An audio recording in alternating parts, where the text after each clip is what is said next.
Suriah cegat rudal Israel di atas Damaskus, 4 tentara terluka.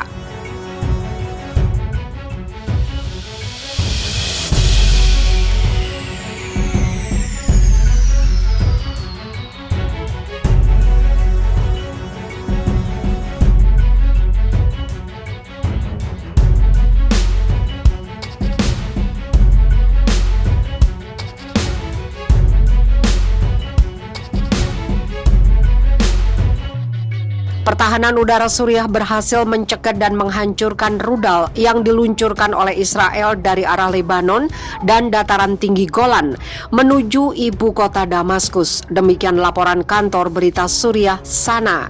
Menurut laporan itu, serangan Israel melukai 4 tentara dan menyebabkan beberapa kerugian materi.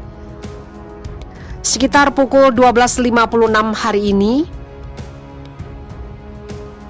musuh Israel melakukan serangan udara dengan semburan roket dari arah wilayah Lebanon yang menargetkan beberapa titik di sekitar Damaskus.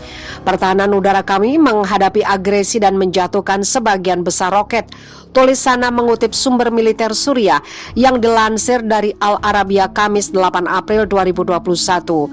Sebelumnya, stasiun televisi pemerintah Suriah melaporkan terdengar ledakan di ibu kota Damaskus.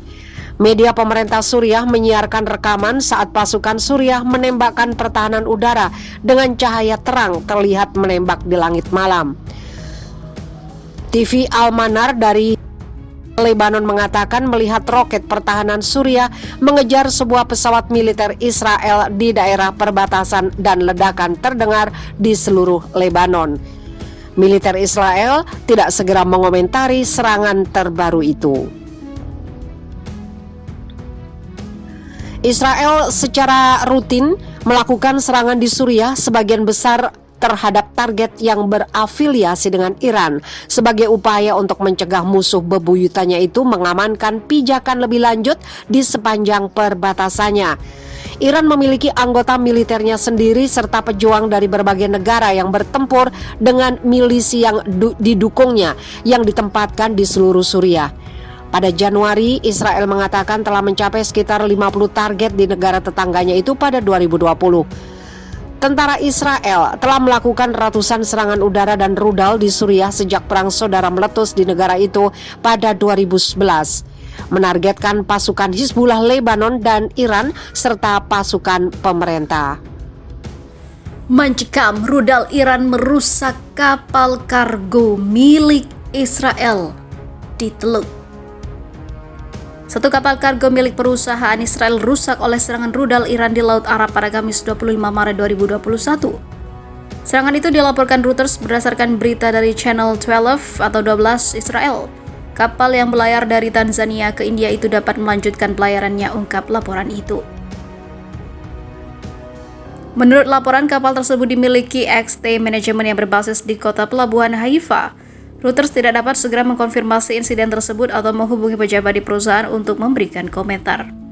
Seorang juru bicara Kementerian Luar Negeri Israel mengatakan mereka sedang memeriksa laporan tersebut. Bulan lalu, Perdana Menteri Israel Benjamin Netanyahu menyalahkan Iran atas ledakan di atas kapal milik Israel di Teluk Oman.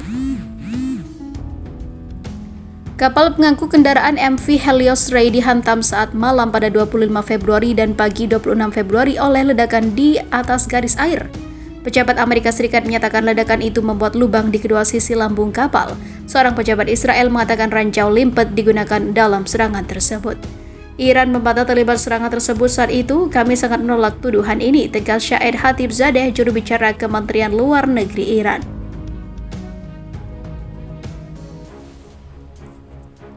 Di sisi lain, diberitakan sebelumnya, Dewan HAM PBB dukung embargo senjata Israel. Dewan Hak Asasi Manusia PBB menyetujui resolusi yang menyerukan embargo senjata terhadap Israel. Resolusi tersebut mendapat dukungan dari beberapa negara Eropa tetapi ditolak oleh Bahrain yang sebelumnya mendukung tindakan tersebut. Resolusi tersebut lolos dengan dukungan 32-6 dan berisi bahasa keras terhadap praktik hak asasi manusia Israel. menyerukan kepada negara-negara anggota PBB untuk berhenti mentransfer senjata di mana ada risiko yang jelas bahwa senjata semacam itu dapat digunakan untuk melakukan atau memfasilitasi pelanggaran serius atau pelanggaran hukum hak asasi manusia internasional atau pelanggaran serius terhadap hukum humanitarian internasional. Seru resolusi itu seperti dikutip dari The New Arab Kamis 25 Maret 2021.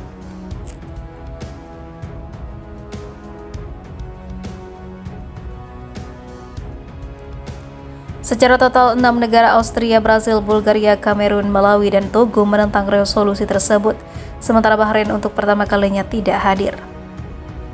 Resolusi sebelumnya yang mengkritik praktik Israel dan pelanggaran hak asasi manusia mendapat dukungan tingkat tinggi dari Bahrain. Untuk diketahui, Israel dan Bahrain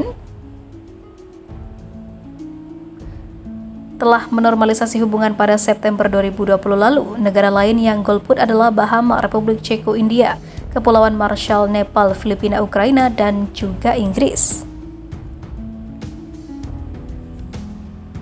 Dalam kebalikan dari pola pemungutan suara yang khas, sejumlah negara Eropa yang sebelumnya memilih untuk abstain dari suara mengkritik Israel malah memberikan suara untuk mendukung tindakan tersebut. Denmark, Prancis, Jerman, Italia, Belanda, dan Polandia semuanya mendukung resolusi tersebut. Di masa lalu, negara-negara Eropa telah mengkritik jumlah teks berulang dan mandat untuk memperdebatkan tuduhan pelanggaran hak asasi manusia Israel di setiap sesi.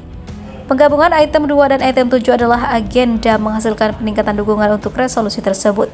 Teks resolusi yang dijuluki resolusi pertanggungjawaban menyerukan negara-negara untuk menghentikan setengah dari pasokan senjata ke Israel, di mana diketahui telah digunakan untuk melakukan pelanggaran hak asasi manusia. Sebelum pemungutan suara Kamis lalu, Komisaris Tinggi PBB untuk Hak Asasi Manusia Michelle Bachelet mengatakan bahwa pihaknya telah menyiapkan 3 laporan terkait aktivitas Israel terhadap warga Palestina. Dalam sebagian besar kasus yang dipantau dan didokumentasikan oleh kantor saya, warga Palestina terbunuh atau terluka, sementara tampaknya tidak menimbulkan ancaman kematian atau cedera serius di tepi barat termasuk Yerusalem Timur, kata Bachelet.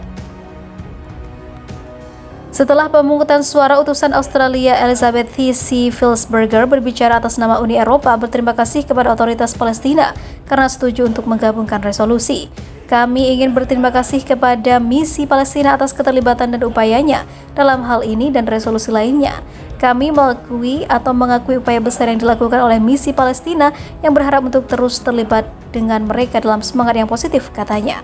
Duta Besar Palestina untuk PBB di Jenewa Ibrahim Kairsi membalas tuduhan bahwa mereka menyerang Israel secara tidak adil dan bersikeras bahwa seruan untuk bertanggungjawaban akan terus berlanjut. Masalah Palestina adalah masalah mendukung asing selama lebih dari 45 tahun.